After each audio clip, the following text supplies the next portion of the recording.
बच्चों, सच में ना बड़ी ताकत होती है। चाहे हम 100 झूठ बोल लें, लेकिन 100 झूठ भी उतने ताकतवर नहीं होते जितना एक सच ताकतवर होता है। सच बोलने वाले को कभी डरना नहीं पड़ता, जबकि जो झूठ बोलता है उसे हर समय मन में डर लगा रहता है कि कहीं उसका झूठ पकड़ा ना जाए। और एक झूठ बोलने के लिए, एक झूठ को छुपाने के लिए हमें 100 झूठ बोलने पड़ जाते हैं।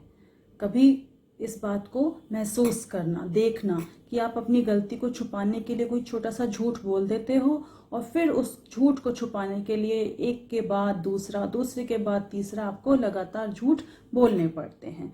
तो कोशिश यही होनी चाहिए कि झूठ ना बोलें, एक बार सच बोलें और अपने सच पर कायम रहें, तो उससे हमें हिम्मत मिलती है। तो आज मैं चित्रा बंसल, आपकी हिंदी की अध्यापिका, आपकी हिंदी की पुस्तक उल्लास की एक ऐसी ही कहानी भी नहीं, वो एक नाटक के रूप में लिखा हुआ एक पाठ है आपका, जो हम साथ में पढ़ेंगे और देखेंगे कि सच की जीत कैसे होती है। तो यह पाठ, जो कि एक नाटक के रूप में लिखा गया है, इसका नाम है सत्य की जीत। सत्य मतलब सच, सच की जीत। दृश्य 1। जब भी कोई नाटक लिखा जाता है तो उसको इस तरह से लिखा जाता है कि अगर हम उसे स्टेज पर, मंच पर दिखाना चाहें, उस पर अभिनय करना चाहें, तो हमारे सामने सारी बातें स्पष्ट होनी चाहिए कि हमें किस तरह से मंच पर उस नाटक को करना है। तो उसमें पहला दृश्य क्या होगा और कहाँ की जगह होगी, कैसा स्थान होगा, कैसा वातावरण होगा, सब नाटक लिखते हुए लिखना होता है। तो यहाँ पर देखिए लिखा है दृश्य 1। स्थल मतलब स्थान कहाँ का है? नागपुर। जगन सेठ के घर के पास एक बड़ा पेड़, एक महिला दरवाजा खटखटाती है। तो इस तरह से हमारा नाटक शुरू होगा। अब जब भी नाटक लिखा जाता है तो वो संवादों के रूप में लिखा जाता है। संवाद डायलॉग्स को कहते हैं। तो जो संवाद बोल रहा है उसका नाम, उसके आगे उसका संवाद जो वो बोल रहा है। तो यहाँ पर कौन किस किस के बीच में बात हो रही है? जगन सेठ और एक महिला जिसका नाम है शोभा। जगन सेठ भीतर से, अब जो ये कोष्ठक में शब्द लिखे हैं, ब्रैकेट में लिखे हैं, तो वो इसलिए कि हमें पता होना चाहिए कि जब हम स्टेज पर, मंच पर ये नाटक करेंगे तो हमें किस तरह से, किसे कहाँ खड़ा होना है, कैसा वातावरण होगा वहाँ पर, वो तो सब कुछ यहाँ पर कोष्ठक में, ब्रैकेट्स में लिखा हुआ है। तो जगन सेठ की आवाज़ भीतर से आती है। कौन है? शोभा। सेठ जी, मैं हूँ शोभा। जगन सेठ दरवाज़ा खोलकर, आओ आओ शोभा बहन, आज कैसे कृपा की। सेठ बाहर आ जाता है और पेड़ के नीचे कुर्सी पर बैठ जाता है। शोभा, सेठ जी, मैं कुछ दिनों के लिए तीर्थ यात्रा पर जा रही हूँ। मैं अपने 2000 रुपये नकद और कुछ गहने आपको सौंप कर जाना चाहती हूँ। लौटूंगी तो कृपा करके वापस दे दीजिएगा। पहले गांवों में लोग एक दूसरे को अपने गहने या धन संपत्ति सुरक्षा के लिए सौंप देते थे। पहले इस तरह से बैंक्स नहीं होते थे, लॉकर नहीं होते थे जहां वो अपने धन संपत्ति को, गहनों को सुरक्षित रख सकें। तो विश्वास के दम पर वो एक दूसरे पर विश्वास करके अपनी धन संपत्ति, गहने सुरक्षित रखवा देते थे। तो शोभा ने जगन सेठ को अपने गहने और 2000 रुपये नकद देते हुए क्या कहा कि वो तीर्थ यात्रा पर जा रही है। तीर्थ यात्रा मतलब तीर्थ स्थान पर यात्रा के लिए जा रही है, धार्मिक सी यात्रा पर। तो फिर उसने कहा कि सेठ जी, आप ये सामान अपने पास रख लीजिए सुरक्षित, जब मैं लौटूंगी तो आपसे ले लूंगी।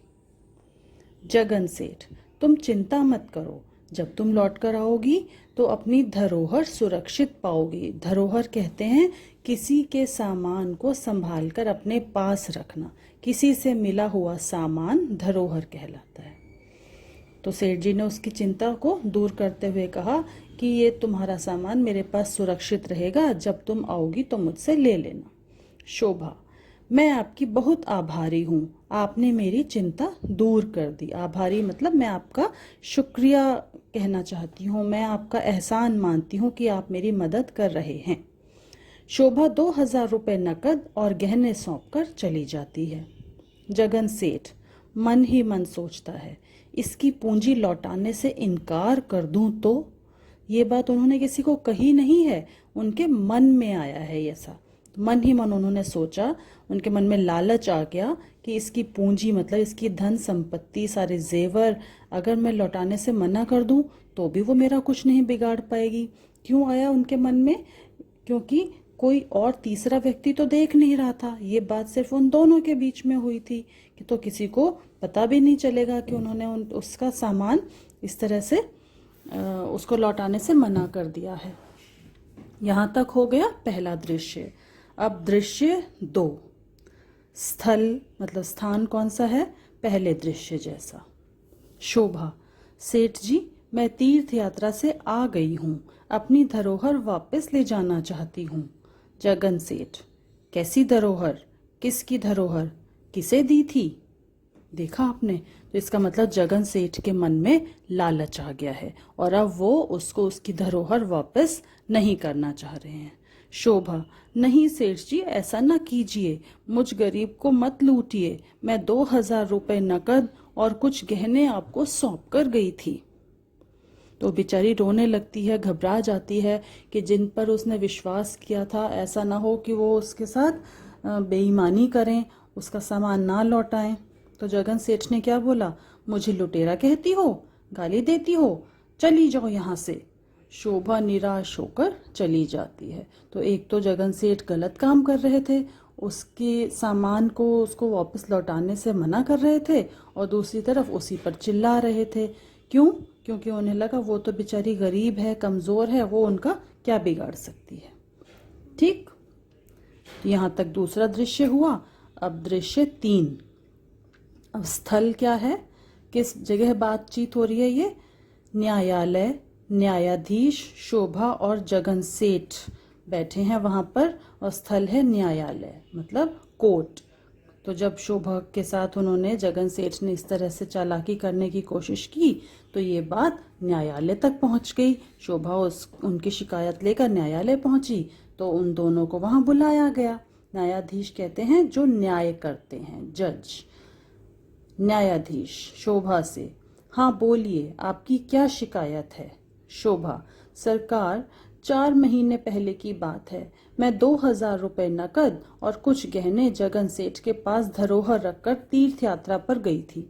वापस आने पर मांगने लगी तो सेठ जी साफ मुकर गए।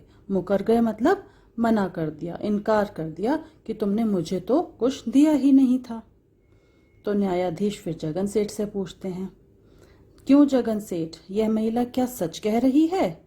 जगन सेठ कुछ घबराहट के साथ, जी नहीं सरकार, मैं इस महिला को पहचानता तक नहीं। न्यायाधीश शोभा से, क्या आपकी तरफ से कोई गवाह है? गवाह मतलब जिसके सामने आपने इन्हें पैसे दिए हों, अपना जेवर दिए हों, जो इस बात को जानता हो। शोभा, जी नहीं सरकार, मैंने जब इनके पास धरोहर रखी थी तो एक पेड़ के सिवा वहां कोई नहीं था। न्यायाधीश, क्यों जगन सेठ, आप उस पेड़ को जानते हैं?